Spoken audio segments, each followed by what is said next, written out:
Hi friends, welcome to my channel Anitha GK blogs. ఎలా ఉన్నారండి? బాగున్నారా? మేమైతే చాలా బాగున్నాం.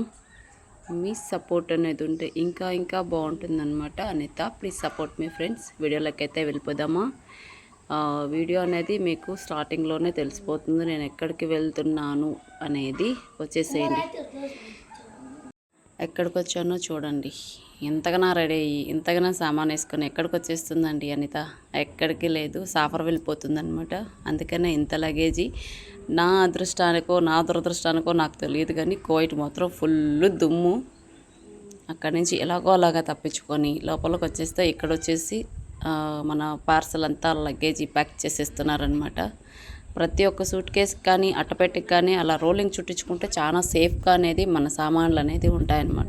కొన్ని చోట్ల విసిరిసిరి వేయడంతో లగేజ్ అనేది ఊడిపోతుంది, పార్సల్ అనేది ఓపెన్ అయిపోతుంది. అలా కాకుండా ఉండాలి అంటే అట్లా పార్సల్ మనం కరెక్ట్గా చేయించుకుంటే బాగుంటుంది అనమాట.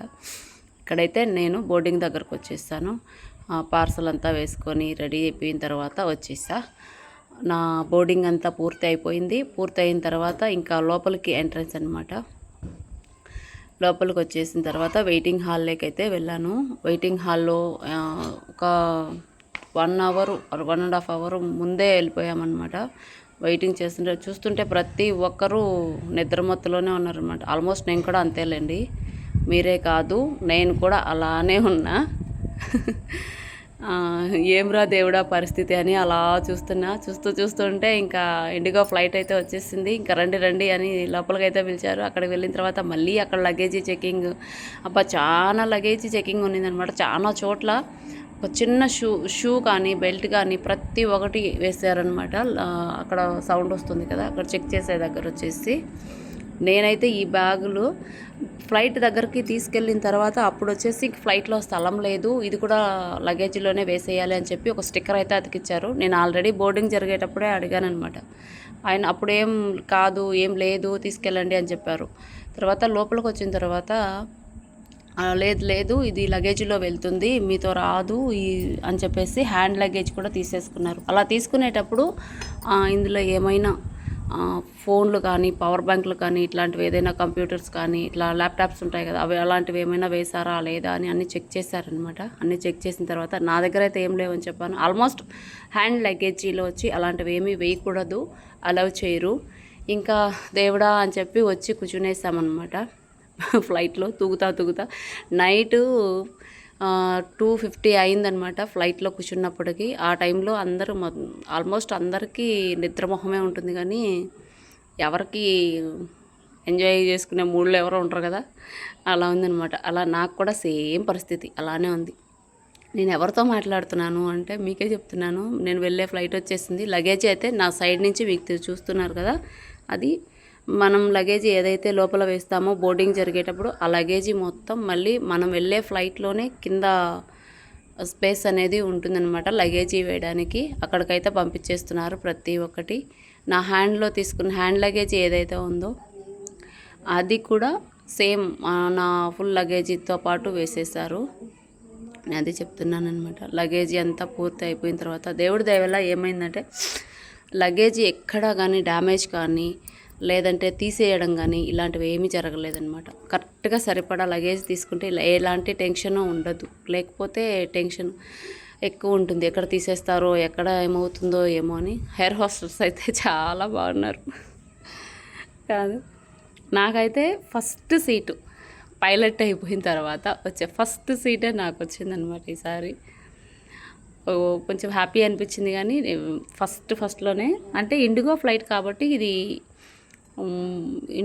కాబట్టి అన్నీ ఒకటే ఫ్లైట్స్ అవే ఉంటాయన్నమాట సీట్లు.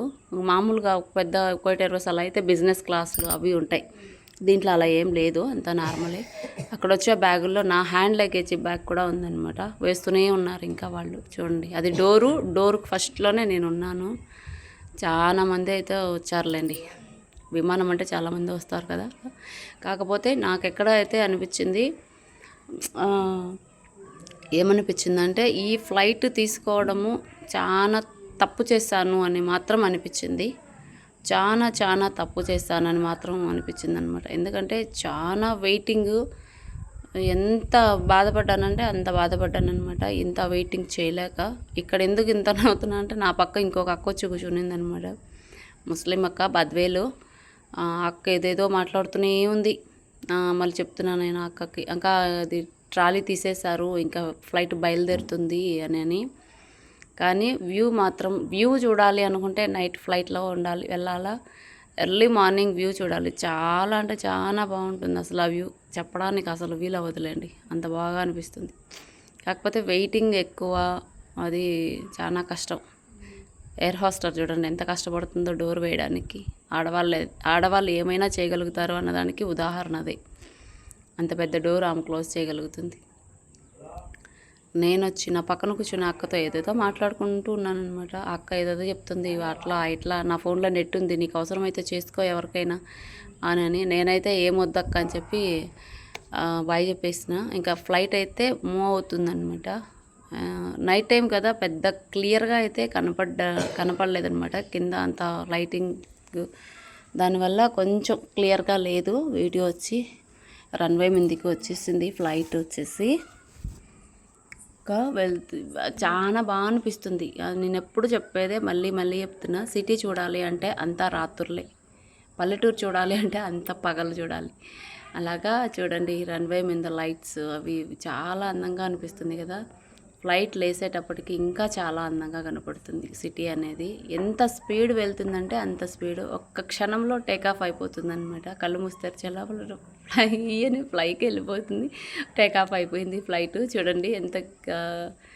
నేను సాధారణంగా నాకు ఫ్లైట్లో ఉంటే వామిటింగ్ వస్తుంది అట్లా పైకి లేసేటప్పుడు, కానీ ఈ వీడియో కోసమనే నేను అంత రిస్క్ తీసుకొని తీసానమాట. ఎంత బాగా వచ్చిందంటే వ్యూ అంత బాగా వచ్చింది. నాకైతే చెప్పడానికి మాటలు. మీరు కూడా చూసేసేయండి. వీడియో అయితే మీ అందరికీ నచ్చుతుందనే అనుకుంటా. వీడియో నచ్చితే వీడియోకి అనేది ఒక చిన్న లైక్ అయితే ఇవ్వండి. అలానే షేర్, సబ్స్క్రైబ్ కూడా చేసుకోండి. అనిత ఛానల్ని సపోర్ట్ చేయండి, ఓకేనా. ఇంకా వ్యూ చూసేయండి ఎంత బాగుందో. కువైట్ ఎంత అందంగా ఉంది, నైట్ టైంలో ఎంత అందంగా ఉంటుంది అనిపించింది కదా. ఎంత బాగుందంటే అంత బాగుంది. ఈ వీడియో ప్రతి ఒక్కరికి నచ్చుతుందని అనుకుంటా. Chennai, Kuwait to Chennai and Chennai to Kadapa. ఇక్కడ వచ్చేస్తాం. తెల్లారిందనమాట. తెల్లారి అంటే 3 గంటలకి బయలుదేరాము. మళ్ళీ ఇది ఎర్లీ మార్నింగ్ అనమాట. 6:30 అలా అయింది. 6:30 or 7 o'clock అలా అయింది. ఎర్లీ అంటే మళ్ళీ మేము బయలుదేరిందే ఎర్లీ మార్నింగ్. ఇది పొద్దున్నే అనమాట, ఒక 7-8 అప్పుడు. మేఘాలు చూస్తే ఎంత బాగా అనిపించిందో అంటే అంత బాగా అనిపించింది నాకు. ఒక కొండలలాగా. ఈ ఫ్లైట్లో మాత్రం ఒక చికెన్ శాండ్విచ్ ఇచ్చారు నాకు. ఒక చికెన్ శాండ్విచ్, ఒక గ్లాస్ నీళ్ళు అయితే ఇచ్చారు. అది కూడా మా బాబా పే చేశాడనమాట మనీ ఆ చికెన్ శాండ్విచ్ కోసం. నా పక్కన ఒక అక్క ఉంది అన్నా కదా, ఆ అక్కకు కూడా శాండ్విచ్ ఇస్తే ఆ అక్క తినలేదనమాట. నేను తినను అది ఇది అనింది. మీరు తినకంటే వెళ్ళండి అమ్మ, నేను మాత్రము చికెన్ శాండ్విచ్కి డబ్బులు కట్టారు కదా మా వాళ్ళు, నేనైతే న్యాయం చేయాలి దానికి. మా వాళ్ళు పాపం కష్టపడిన డబ్బులు కట్టారు మా కువైట్ వాళ్ళు అని చెప్పి నేనైతే శాండ్విచ్ అయితే తినేసాను అనమాట. ఇంకా వ్యూ చూడండి ఎంత బాగుందంటే అసలు ఆకాశంలో కూడా కొండలు ఉన్నాయా అనిపించింది నాకు. ఆ మేఘాలు చూసి అంత బాగా అనిపించింది. మీరు కూడా చూడండి. అంటే రాత్రులు వెళ్ళే ఫ్లైట్ ఏదైనా తెల్లవారుదామున వెళ్తాం కదా, ఎర్లీ మార్నింగ్ వెళ్ళే ఫ్లైట్లలో వెళ్తే ఇలాంటి వ్యూ ఖచ్చితంగా ప్రతి ఒక్కరూ చూడొచ్చు. ఇలాంటి వ్యూ చూడాలంటే అది ఎర్లీ మార్నింగే అయ్యి ఉండాలి. ఇంక ఇక్కడ వచ్చేసి చెన్నైకి అయితే రీచ్ అయిపోయాను నేను.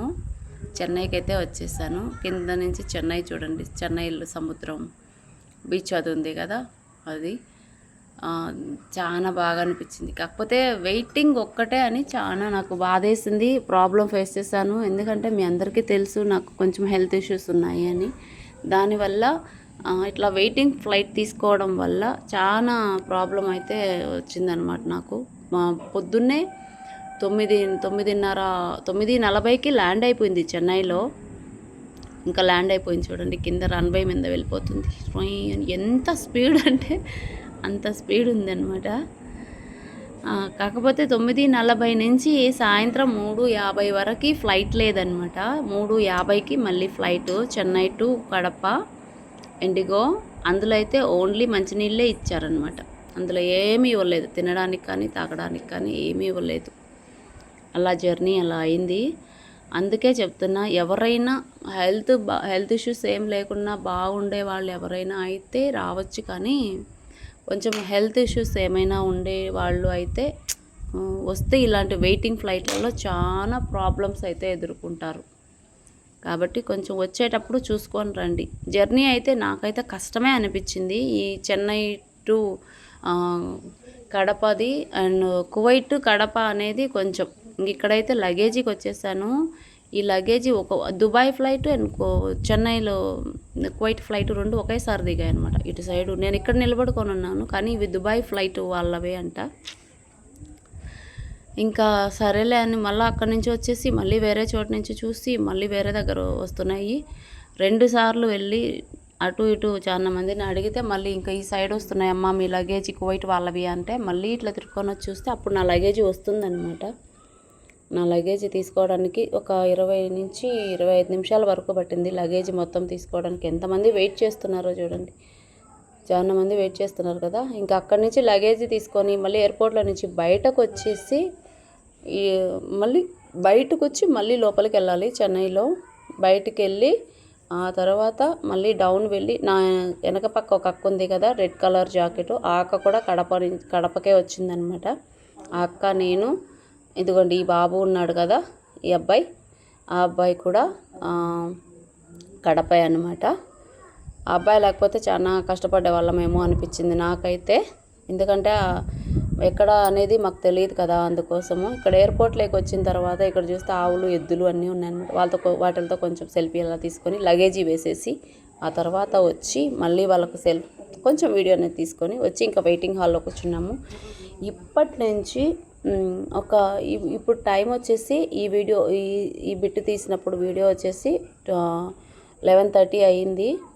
అప్పటి నుంచి సాయంత్రము 3:50 వరకు అక్కడే ఉన్నామన్నమాట ఎయిర్పోర్ట్లో. నాకైతే చాలా అంటే చాలా బోర్ కాదు, ఎందుకు వచ్చినాను రా దేవుడా నా జీవితం. నేను కువైట్ ఇన్నేళ్ల సర్వీస్లో నేను చేసిన అతి పెద్ద మిస్టేక్ ఏమైనా ఉంది అంటే ఈ ఫ్లైట్ని బుక్ చేసుకోవడమే అనమాట. మా కువైట్ వాళ్ళది ఎటువంటి తప్పు లేదు, మొత్తం నేను కావాలి అని చెప్పి ఫ్లైట్ తీసుకున్నాను. అలా జరిగిందనమాట ఈ ఫ్లైట్ జర్నీ. ఎలాగో అలాగా ఇంటికి అయితే వచ్చేసాను, కానీ కొంచెం కాకపోతే చాలా కష్టపడ్డాను అనమాట. చాలా అంటే చాలా కష్టపడ్డాను ఇట్లా రావడం వల్ల. దయచేసి ఎవరు కూడా హెల్త్ ఇష్యూస్ ఉండేవాళ్ళు కువైట్ వాళ్ళు ఎవరైనా టికెట్ తెచ్చేటప్పుడు కానీ ఇది ఇట్లా కడపకు వెళ్ళాలి అని మాత్రం చెప్పకండి, ఎవరైనా సరే చెప్పొద్దండి. ఇంకా అక్కడి నుంచి బస్సు వచ్చింది 3:30కి, 3:50కి బస్సు వస్తే మేము ఆ బస్సులో వెళ్తే ఫ్లైట్ వచ్చేసి దూరంగా ఉందన్నమాట, మధ్యలో ఉంది, ఎయిర్పోర్ట్ మధ్యలో ఉంది ఫ్లైటు. ఇప్పుడైతే మా పిల్లలకి ఫోన్ చేస్తున్నాను, నేను మా పిల్లలతో మాట్లాడుతూ వీడియో అయితే తీస్తున్నాను అనమాట. అలా జరిగింది. ఫ్లైట్లన్నీ చూపిస్తూ మా పిల్లలకి ఇలా ఉన్నాయని చూపిస్తూ వీడియో అయితే తీస్తున్నాం. ఇంకా బస్లో నుంచి బస్ దగ్గర నుంచి మేము ఎక్కే ఫ్లైట్ వరకు ఈ బస్లో తీసుకెళ్లారు. ఒక 10 నిమిషాలు పట్టింది బస్ని ఎక్కి ఫ్లైట్ దగ్గరకు వెళ్ళడానికి. అక్కడ వెళ్ళిన తర్వాత మా లగేజీ మొత్తం మళ్ళీ అక్కడ ఫ్లైట్లో వేసి మళ్ళీ అక్కడి నుంచి కడపకైతే వచ్చేసాము. ఇంకా నేను కడపకు వెళ్ళే వీడియో అయితే తీయలేదన్నమాట, ఎందుకంటే అది 40 మినిట్స్లో వచ్చేసింది, ప్లస్ అది క్లియర్గా లేదనమాట నేను వీడియో తీయడానికి. అప్పటికే చాలా టైర్డ్ అయిపోయాను నేను, అందుకని ఇంకా తీసే ఓపిక లేక నేనైతే ఇంకా కడపకు వచ్చిన వీడియో అయితే తీయలేదు. ఇంక ఇక్కడి నుంచి చెన్నై నుంచి ఇంకా కడపకైతే వెళ్ళిపోతున్నాను అనమాట. ఓకే అండి, చూశారు కదా మన వీడియో.